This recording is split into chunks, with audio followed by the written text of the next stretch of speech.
He says, remember my affliction and my wanderings, the wormwood and the gall. My soul continually remembers it and is bowed down within me. But this I call to mind, and therefore I have hope.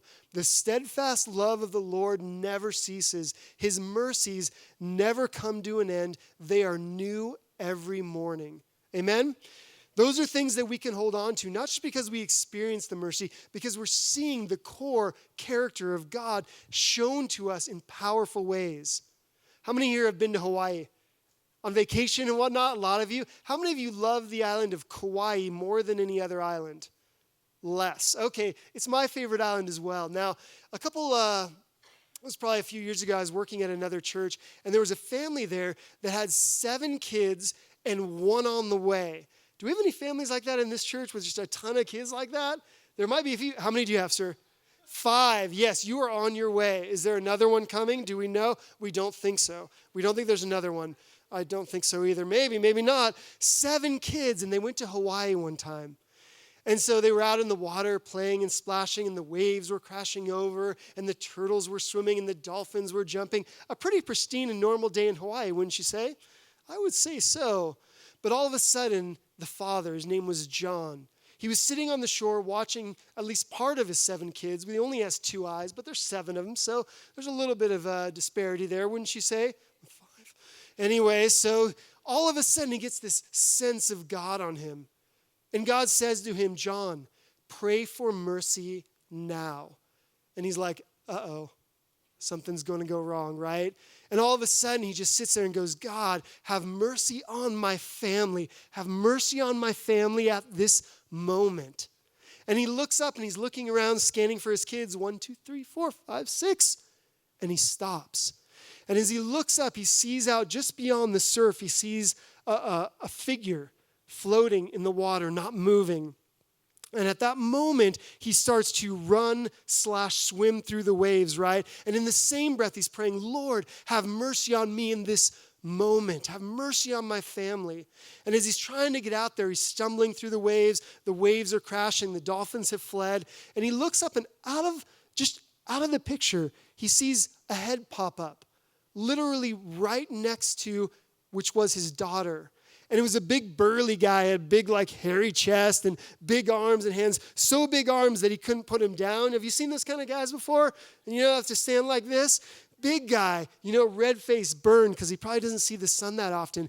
And he sees his head come up, and he sees him look over, and he reaches this huge paw of a hand, and he grabs the hair of his daughter, flips her over, brings her over to him, cradles her in his arm, and is doing CPR on her as he's walking back into shore. And he brings her to the shore. She finally regains consciousness. She coughs up a lot of water and some other omelets from breakfast and whatnot. And he finds out that this guy is a firefighter, a fire captain from LA on vacation. And it's his time. He was just popping out of the water and coming in. And he happened to be there at that moment. But at that moment, he had to go. He's like, I got to go. I got to catch a plane. And it's such a strange thing that he was ready to help out and everything. And then he's like, I got to go. So then he brings her in, and the paramedics arrive, and she goes to the hospital. But the doctor tells him she's having a lot of trouble with her lungs. There's a lot of seawater. There's a lot of junk in there. We're not sure what's going to happen. It's kind of iffy. And once again, he feels that calling. God says, pray for mercy now. And he does, right? It worked the first time. Might as well try it again, right? Prays for mercy. Have mercy on my family now. Take something away. Give me what I need, whatever it might be. At that moment, the doctor walks back in and goes, hey, you're not going to believe this, but one of the main thoracic surgeons in the nation is touring our hospital, and he heard some interns talking about your daughter, and he's scrubbing his hands right now to save her life. And he's like, what? Again, God's mercies are new every morning and every afternoon, apparently. And then as his daughter was in surgery, he heard it again. John, pray for mercy now. And he's like, oh gosh, what now? What now? Gets down on his knees and prays. And at that moment, he feels such a sense of peace over him that he's able to lay on the couch in the midst of this crisis, and he literally took a couple-hour nap while his daughter was being worked on. And he says it wasn't a huge deal, right?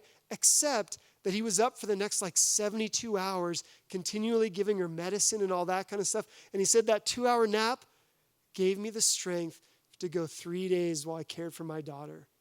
The reality is that mercy is something that God shows us day in and day out, just enough for what we need in the moment, and then calls us back when he needs more from us or we need more from him.